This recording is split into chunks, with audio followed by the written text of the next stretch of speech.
students, welcome in my class. Today we are going to start our 15th sum. Okay, chapter number 2nd. Here some adjustment about this sum. Now see first adjustment. Closing stock rupees 10,000, out of which 50% has no market value. It means what? कि 10,000 का आपका stock है जिसमें से 50% का stock ऐसा है जिसकी मार्केट वैल्यू नहीं है. इट मीन्स 50% की वैल्यू है और 50% की नहीं है. सो 10,000 का 50% 5,000 एंड अगेन 5,000 और इसकी वैल्यू नहीं है तो हम कितना कंसिडर करेंगे? Only 5,000. So your closing stock is 5,000. Clear? Now two effects are here. First effect in balance sheet, asset side, closing stock amount 5,000, and second effect in trading account, credit side, your closing stock 5,000. clear? दो effects हमने दे दी. Closing stock की हमेशा दो entry. First one balance sheet asset side, second one trading account credit side. Clear? But amount 5,000 क्योंकि 5,000 की value market में नहीं है. Now next adjustment, legal charges include of legal charges of building purchase rupees 4,000. it means legal charges में आपने include कर दिया है. जो बिल्डिंग का लीगल चार्जेस था वो आपने अदर लीगल चार्जेस में इंक्लूड कर दिया है. Okay, here wrong entry. तो उसको करेक्ट करने के लिए क्या करेंगे? First of find legal charges. Legal charges आपके ट्रायल बैलेंस में दिया हुआ है. See here, legal charges amount 6,500. Okay, तो ये 6,500 लीगल चार्जेस हैं. ओके, उसमें से बिल्डिंग का जो लीगल चार्जेस हमने बाय मिस्टेक इसमें ऐड कर दिया था वो हमें क्या करना है? माइनस करना है. So remain amount 2,500 is your original legal charges. Clear? So two effects for this. P&L account debit side 2,500 because this is your expense. And second effect balance sheet. okay, building amount is given in trial balance. see here 46,000.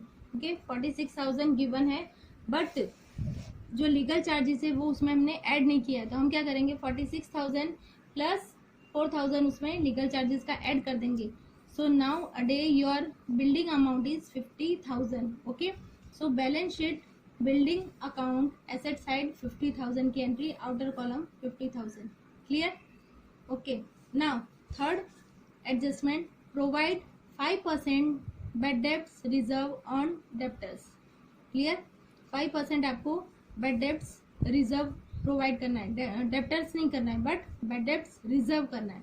So according to our format, first effect in P&L account, first bad debts T plus bad debts AD plus bad debts reserve AD minus bad debts T. इसमें it means trial balance में जो amount given है वो AD. It means adjustment के according हमने जो find out किया वो. First of find bad debts T. Bad debts T it means trial balance में बैड डेब्ट्स का अमाउंट गिवन है. See here debit it means bad debts and bad debts reserve credit amount. Clear? यहाँ पे दोनों amount साथ में दिया है. इसे always bad debts debit and bad debts reserve credit. So bad debts according to our format, bad debts 15,100 plus bad debts adjustment में bad debts के रिगार्डिंग कुछ भी आपको इन्फॉर्मेशन प्रोवाइड नहीं की है इसलिए यहाँ पे डैश. देन प्लस बैड डेब्ट रिजर्व हमें फाइंड आउट करना है. बैड डेब्ट रिजर्व किस पे हम लोग फाइंड आउट करेंगे? डेटर्स पे. आपके डेटर्स ट्रायल बैलेंस में गिवन है. सी here what given is receivable and payable.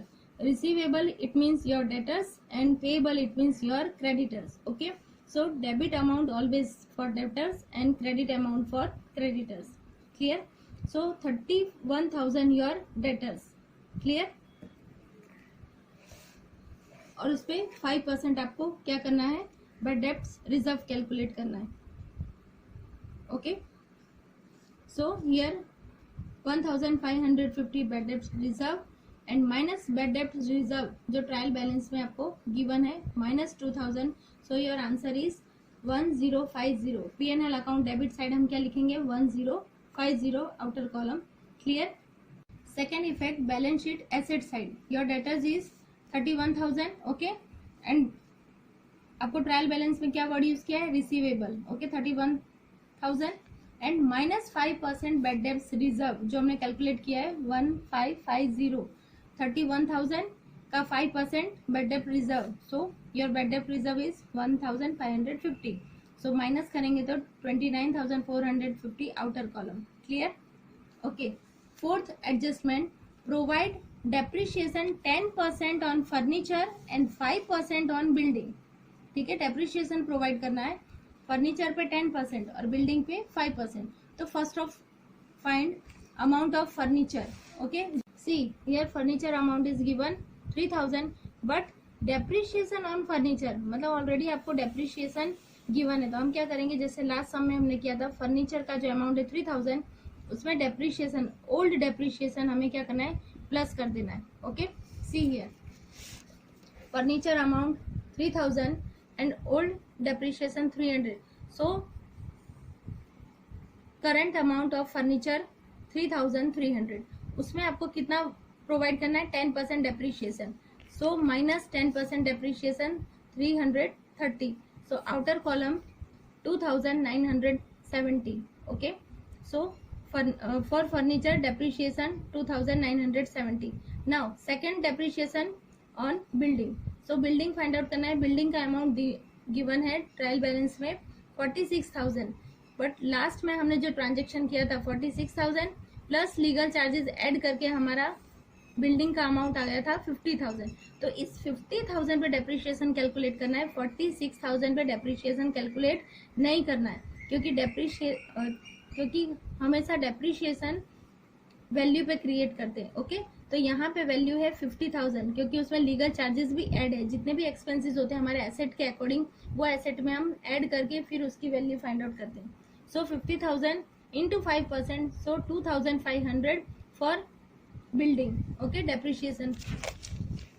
Now first effect balance sheet asset side. Okay, आप क्या लिखोगे बिल्डिंग का अमाउंट डायरेक्ट 50,000 माइनस डेप्रिशिएशन. सो outer column. Okay, outer column क्या करोगे 50,000 माइनस 2,500.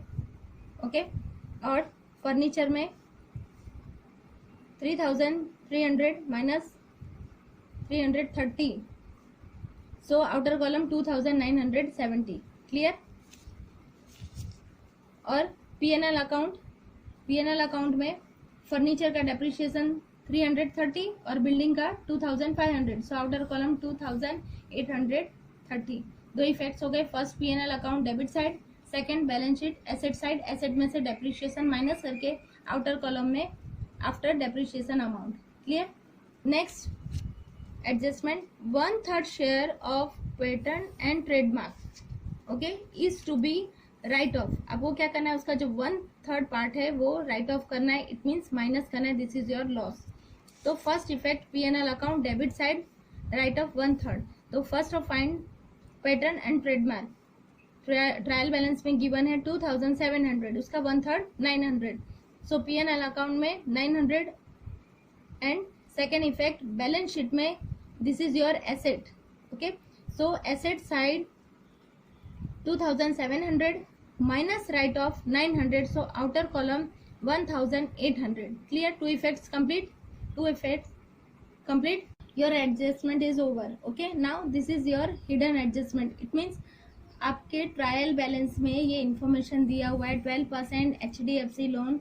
डेट मैंने last lecture में भी आपको कहा था कि जब भी ब्रैकेट में डेट दिया हो या फिर कुछ अमाउंट दिया हो या फिर कोई वर्ड दिया हो, इट मीन्स ये कोई इन्फॉर्मेशन आपको प्रोवाइड कर रहा है. तो यहाँ पे ब्रैकेट में आपको दिया है 1 जुलाई 2018.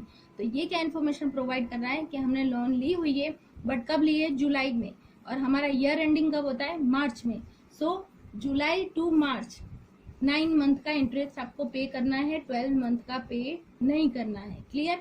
So interest on HDFC loan का अमाउंट है 10,000, 12% interest and 9 month. So upon 100 into 12. So your interest amount is 900. अब इसकी दो एंट्री हमें देनी है. First of this is your expense, so P&L account debit side interest on 900. And balance sheet में HDFC loan, this is your liability, so liability side 10,000 plus interest भी पे करना है, सो 10,900 outer column. Clear? This is your hidden adjustment. Now in this sum आपको partners capital account भी create करना है. ठीक है, तो पार्टनर्स कैपिटल अकाउंट में क्रिएट करने के लिए आप क्या करोगे? This is your partners capital account, always drawing side drawing and credit side capital. So आपको ट्रायल बैलेंस में दिया हुआ है capital Harsh 35,000 and Yesha 15,000. Clear? Drawing का अमाउंट दिया हुआ है 5,000 एंड 2,500. सी हियर, यहाँ पे कंफ्यूज मत होना. Credit balance it means your capital and debit balance it means your drawing. ये दोनों के कैपिटल से और ये ड्राइंग है. Okay, so drawing debit side and capital credit side. Now this is profit. Profit जो P&L अप्रोप्रिएशन अकाउंट में हमने जो फाइंड आउट किया उनका बैलेंस इस यहाँ पे रेशियो नहीं दिया हुआ है. ओके, क्वेश्चन में प्रॉफिट रेशियो नहीं दिया हुआ है, इसलिए हम क्या करेंगे? इक्वली डिस्ट्रीब्यूट करेंगे. तो हमने जो भी P&L अप्रोप्रिएशन में प्रॉफिट फाइंड आउट किया उसको इक्वली डिस्ट्रीब्यूट करके कैरी फॉरवर्ड कहाँ किया? कैपिटल अकाउंट में credit side, because this is income for partners. Okay, so 15,135 again same amount total करना है. टोटल करने के बाद यहाँ पे ड्राइंग का अमाउंट माइनस किया तो ये अमाउंट आपका बैलेंस आया. ये बैलेंस आपको कैरी फॉरवर्ड करके कहाँ ले जाना है? बैलेंस शीट में. आप ये दो ऑप्शन से कर सकते हो, या तो इस तरह से पार्टनर्स कैपिटल अकाउंट क्रिएट करके ये direct amount capital balance sheet में शो करना है. अदरवाइज लास्ट जो हमने 11th में कंप्लीट किया था कि capital amount okay plus profit and minus drawing, outer column में remain amount. Clear? Same for second partner. दोनों ऑप्शन राइट है, बट आपको इस चैप्टर में 12th में आपको अकाउंट क्रिएट करना है. तो ये करने से बेटर है कि आप कैपिटल अकाउंट क्रिएट करके और जो हमने फाइनल जो फाइंड आउट किया 45,000 for Harsh and 27,000 amount for Yesha, ये दोनों को डायरेक्ट आपको कैरी फॉरवर्ड करना है यहाँ पे बैलेंस शीट में for Harsh and for Yesha. Okay, यहाँ पे आपको ये कैलकुलेशन की जरूरत नहीं है. ओके, तो आप दोनों तरह से कर सकते हैं, but this is better for other. Now this is trial balance. Capital drawing completed. Goodwill your asset, so balance sheet asset side. Patent complete. Receivable complete. Account of goods. Here new word, accounts of good, it means your purchase and sales. Debit balance it means purchase and credit balance it means sales. Clear? Now this is machine completed. Opening stock, trading account, debit side. Clear? Goods return account, goods return it means first one is sales return, second one is purchase return. Complete. Wages this is trading account में debit side wages. Then depreciation on furniture completed. Stationery and printing, this is your expense, so P&L account debit side. Building completed. Legal charges completed.